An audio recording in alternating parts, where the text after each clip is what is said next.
Hello everyone, I'm Jacob Kaufman, I'm on the street, and we are talking today about Apple's announcements that they made this week, Monday, March 9th, 2015.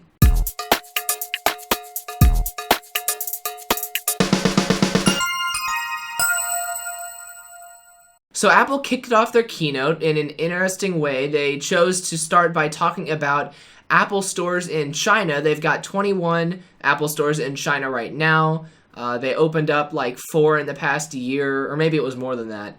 But yeah, they're really focusing on consumerism in China for some reason. Maybe because there are 453 stores worldwide that they have, so 21 in China is not a whole lot considering how big China is. But yeah, considering Apple was not in China and most of the viewers were probably not in China, interesting that they always seem to stress their Apple stores in China. They've done that their past couple presentations, it seems like. So the first product Apple talked about was the Apple TV. The Apple TV, if you're not aware, is a small box. It connects to your TV, and it allows you to basically stream things. It used to let you download iTunes media, and I think you can still stream from your iTunes library, but it's more geared towards streaming things from Netflix and Hulu, streaming things from third parties that you're paying separate for. Now, recently, Apple has been making deals with TV networks and putting networks, dedicated network apps on Apple TVs that customers might or might not have to pay for. I'm not quite sure. I think it goes on an individual basis. Some channels make you pay to have access to it on your Apple TV, and some channels are just on the Apple TV for free, I think, and Apple's paying for that. Apple announced their newest network partnership. HBO is now available on the Apple TV, and that includes Game of Thrones. There were some other shows, such as the cringeworthy Silicon Valley, but yeah, Game of Thrones was the most popular. It is the most popular thing on HBO, at least as far as the internet's concerned. What might be more interesting to you if you have Netflix or Hulu or something, I personally use my Xbox to stream Netflix, and I find that the Xbox interface for Netflix is absolutely great. The Xbox interface for YouTube is great as well, so I watch a lot of YouTube, and I can do that on my TV through my Xbox. But if you don't have an Xbox, or if you don't have a Wii, or if the Wii's interfaces are not quite as nice as the Xbox's, if you find yourself in need of a streaming box, the Apple TV, the price has been lowered. It was $100, and now it's only $70. So, if you're looking at the Apple TV and comparing it to like the Roku and the Roku HD and whatever the other streaming boxes are, $30 cheaper than the competition. Apple kind of set the standard, like, okay, $100 is the standard for a set-top streaming box like that. Now they're lowering the price, so that could be the reason that you go for an Apple TV over something else. Next up, Apple talked about the iPhone. They announced that they had sold 700 million iPhones total. I think that's from the launch of the original iPhone. They threw out some statistics about Apple Pay. They said over 2,500 banks in America are currently, or I guess in the world, are currently supporting Apple Pay, and there are over 700,000 retail stores that accept Apple Pay. I have yet to see one of them. Apple also said that there are now over 40,000 Coca-Cola vending machines that support Apple Pay, and that's really cool. Once again, I have yet to see anything that uses Apple Pay. Maybe it's because I don't live in a rich neighborhood, but, the majority of America does not live in rich neighborhoods, the last time I checked. So yeah, we'll see if Apple can spread that out a little bit more, because I would love to use something like Apple Pay. I'm really more of an Android person, so I'd love to see Google Wallet in stores, but I don't think I've ever seen anyone in public using a phone to purchase something. Then again, I don't go out often. But enough about me. Apple also talked about CarPlay. They had talked about that in their last presentation. CarPlay is supposed to integrate iOS and your iPhone into your car, and obviously you can't have CarPlay in your car unless the manufacturer puts it in there.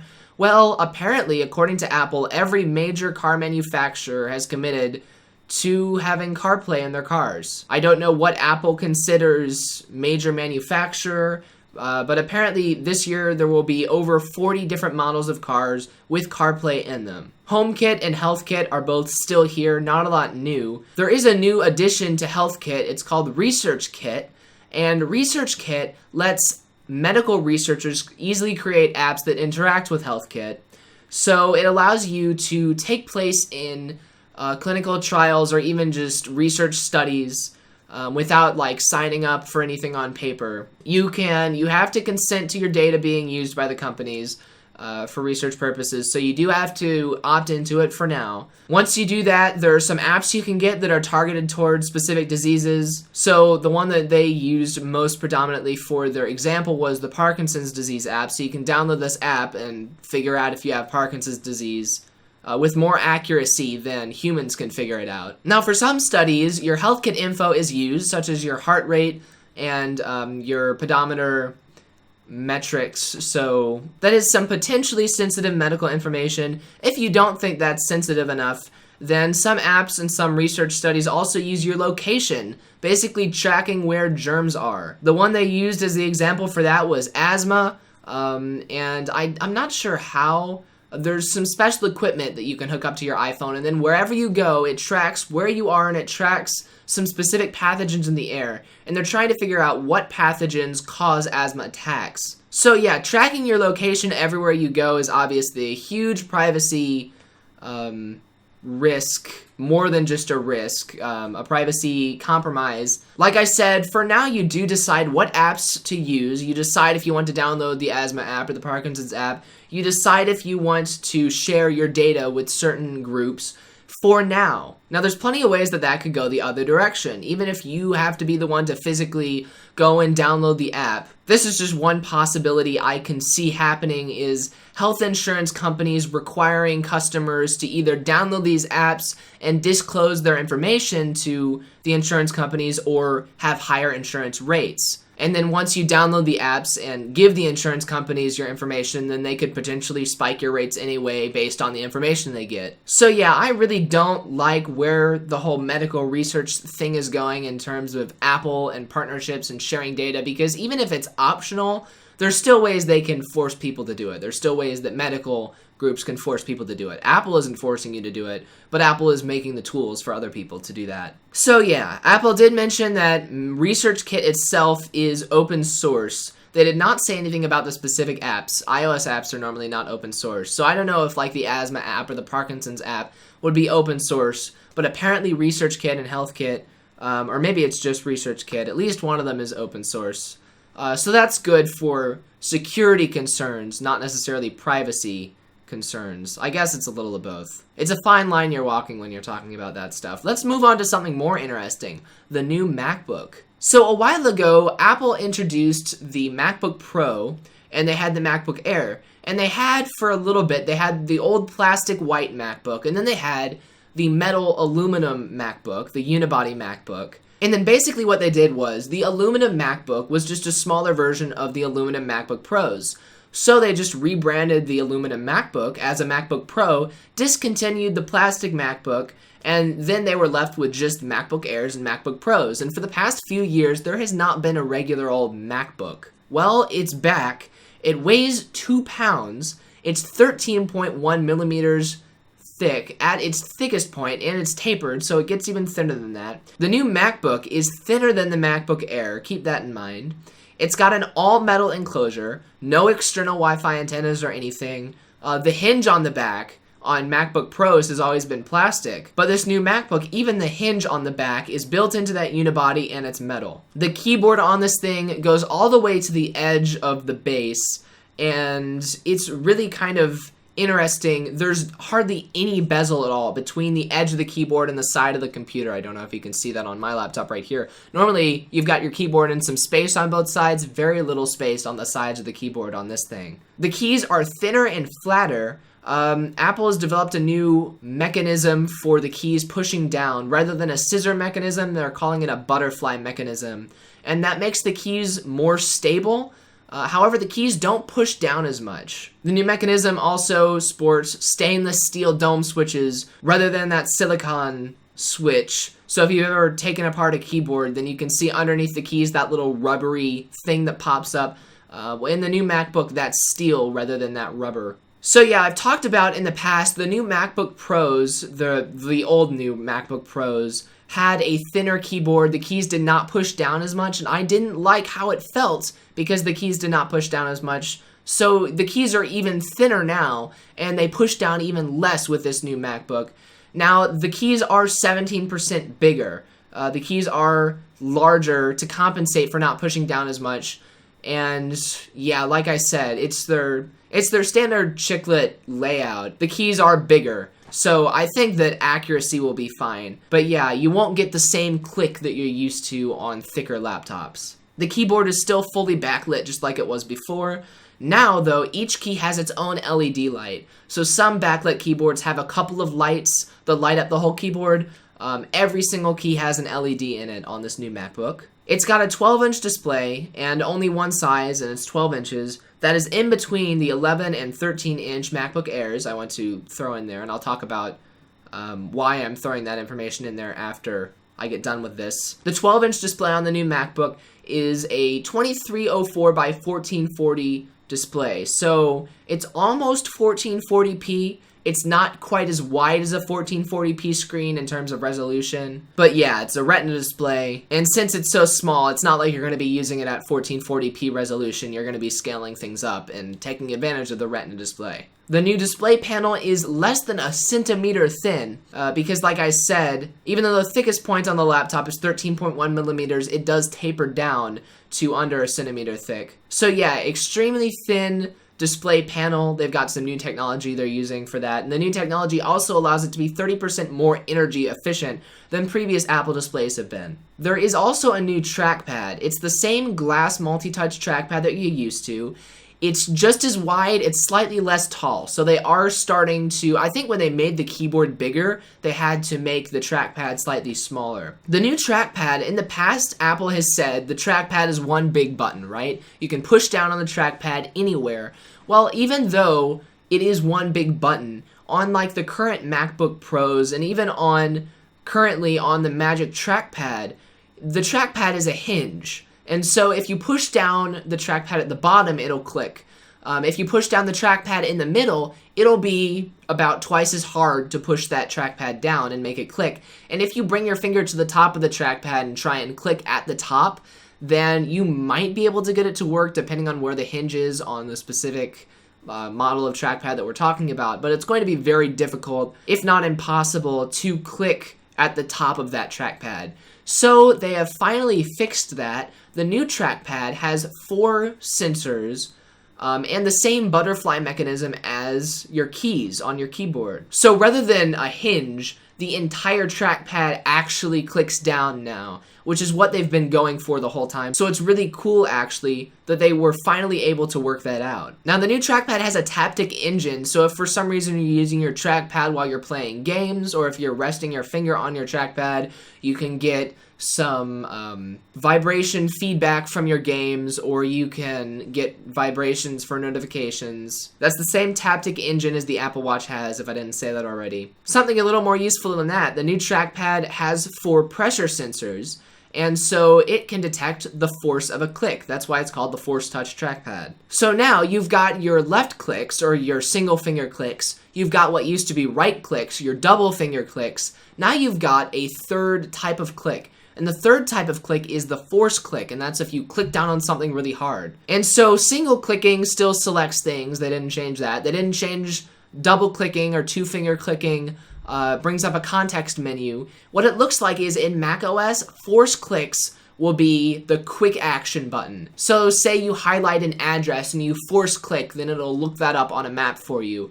Or if you highlight a word you don't know or a phrase you don't know, it'll look it up in the dictionary for you when you force click it. They said something about looking things up in Wikipedia. I don't think that was just any word. But yeah, that should be interesting to see if people actually use that or if it's just a gimmick. The MacBook, like I said, still has a unibody aluminum architecture. The logic board of this MacBook Pro is less than half of the size of the 11-inch MacBook Air's logic board. They took the fan out and made it smaller. So the MacBook, I actually wrote MacBook Pro in my notes. That was an error. But this new MacBook's logic board is just about exactly a third of the size of the 11-inch MacBook Air's logic board. And like I said, it doesn't have a fan. This is the first ever MacBook without a fan. And I thought I was mistaken. I thought that MacBook Airs did not have fans in them, but apparently they did. But this new MacBook does not. It's just that efficient at cooling and everything is so much smaller. Now that does come at a price. you only get a 1.3 gigahertz processor. It is an Intel Core M processor,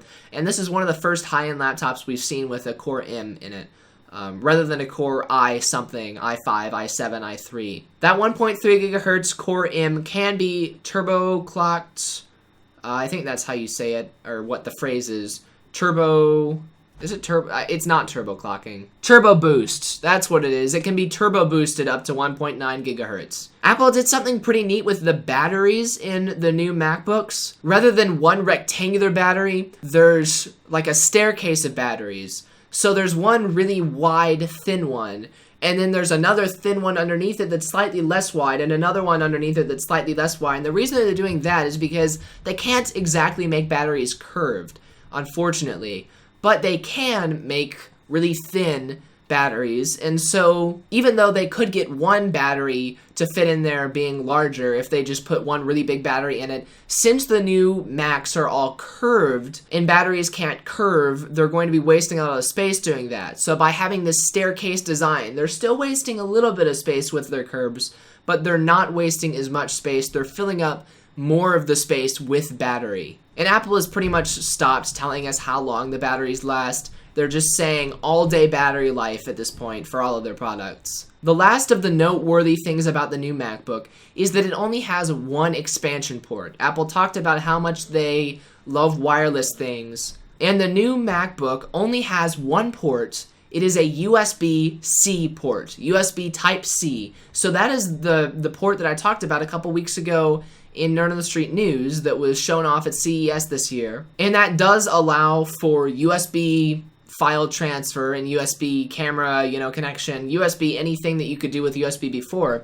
The port is actually 1/3 of the size of a regular USB port now. It's reversible, so you can plug it in, one way, take it out, flip it over, plug it in the other way. You don't have to worry about are you plugging it in the correct direction. Now, when I say one port, I really do mean one port. The new MacBook does not have a dedicated power port. It charges through this USB-C port. So you cannot charge your MacBook at the same time as you're charging an iPhone from your MacBook. But you wouldn't be able to charge your iPhone from your MacBook yet because I don't think Apple has released a USB Type-C to Thunderbolt adapter or Lightning adapter yet. But yeah, you won't be able to plug much into this port because there's only one of them. Now the USB-C port is capable of a whole lot, and I will give them that. They managed to fit USB, DisplayPort, power, HDMI, and VGA into this one port, so you can use this port to connect an external display. You can't have an external display connected at the same time as you have a power cord connected. So if you run out of juice, you are either going to have an external display that passes power through it, or if you're using like a projector or something, then you're just going to have to stop your presentation, wait a couple hours for your MacBook to charge all the way up, and then plug it back into the projector because there's only one port. But I guess that's why it's the MacBook and not the MacBook Pro. The new MacBook starts at $1,300, which is the same price that you can get a 13-inch MacBook Pro that's got better specs and a bigger screen. The MacBook Air was updated. It's got new 5th generation Intel Core processors. It's also got Thunderbolt 2, and it's got new flash storage that's up to twice as fast. The MacBook Pro also has all of those new things, and the MacBook Pro has also been updated to have the Force Touch trackpad. But something that we're seeing here is a whole lot of feature overlap. We've got the MacBook Air is supposed to be the thinnest and lightest MacBooks out there, and now we've got a MacBook that's thinner and lighter than the MacBook Air. So why are they even selling the MacBook Airs anymore? Isn't anyone who cares about thinness and lightness that much going to go for the MacBook? Now, I actually thought the same thing about the MacBook Pro. I thought, why would anyone even spend money on the MacBook Pro when the regular MacBook is about the same amount? Well, it's because, of course, the MacBook Pro still has better processors. It's got i5 and i7 processors in it. And the MacBook Pro can go up to like 2.5, 2.7 gigahertz processors, whereas, like I said, you're limited to underneath 2 gigahertz on the normal MacBook. Still, though, the gap is closing, and Apple has been making all of their products better in every category, and they're not really so different anymore. All of their products are becoming really similar, and maybe that's what they're going for. The new MacBook, I did forget to mention, it comes in 3 colors, so they're going back to the color scheme. Not as many colors as back when they had the PowerPC Macs with all the different colors. But the new MacBook comes in silver, space gray, and gold, just like the newest iPhones and iPads. So yeah, you can get a full gold MacBook if you really want to do that. I do think that's more expensive. With the iPhones, I don't think that the gold is actually that much more expensive than the silver or space gray iPhones. But the new MacBook, the gold version, is noticeably more expensive than the other versions because it's gold. The last thing Apple talked about at the keynote yesterday was the Apple Watch. Now, we already heard a lot of this. The Apple Watch is accurate within 50 milliseconds of the universal time standard because everybody cares that their watch is exactly accurate to the millisecond. I think my watch is a couple minutes off. It always is. I fix it, and then it drifts farther off again. I just fix it every couple months. So that doesn't kill me. They keep talking about how the Apple Watch has lots of different watch faces. And, you know, we all have regular watches at this point, or some of us do, and you pick out your watch face when you get your watch. So we already have different watch faces we can choose from. One thing about the Apple Watch is you can customize your watch face, and I didn't know you could do that. Say you've got like the plain watch face that's analog and everything. You can actually go into some settings on the Apple Watch, add a date to that, add notification boxes to that. You can add some things to your watch face. So that's nice, I guess. You can receive messages and make and receive calls. You can also make like text messages and emails through voice dictation if you really want to do that. Although I would not do that until like punctuation and capitalization and other grammar things become built into their dictation. Because right now, Siri works pretty well for reading your voice, but it doesn't put in all of the grammar things. And for some reason, I use proper grammar while I'm texting, or I try to. I don't make a huge deal out of it, but just something I noticed during the presentation. There is a full email client built into the Apple Watch if you really want to scroll through and read emails. And just as a reminder, you don't have to scroll using the touch screen because the screen's so small. If you want, you can scroll using the digital crown. My watch doesn't have a crown on it right now because it's completely digital. But yeah, old analog watches had that spinny thing on the side, and there's one of those on the side of the Apple Watch that you can use to scroll. And you can write emails, like I said, using voice dictation. The Apple Watch does track your health, including your heartbeat and physical activity. And it also listens to you 24/7 because you know how there's OK Google on Nexus phones now? Well, now you can just pick up your Apple Watch and say, "Hey Siri," and start talking to Siri. Now, they said you can also turn Siri on by pressing and holding the digital crown, so I'm hoping that you will be able to turn off the 24/7 listening feature and also the health tracking features, because those are things that just, you know, they're vulnerabilities in your hardware. As secure as Apple would like to make them. If it's tracking your health 24/7, then your health is going to be stored somewhere 24/7. If it's listening to what you're saying all the time, then that audio is going to be going somewhere. Or it has the potential to be going somewhere if that microphone's turned on. We did get some more information about how you're going to control the Apple Watch. It is controlled from the Apple Watch app on your iPhone, because of course we all have an iPhone. And as a current Android user and as someone who only upgrades their phone every 2 years when their contract runs out, I kind of wish that Apple had made the Apple Watch a little bit more multi-platform, because I really do think that the Apple Watch looks nice. I know some people make fun of it for being overly high-end.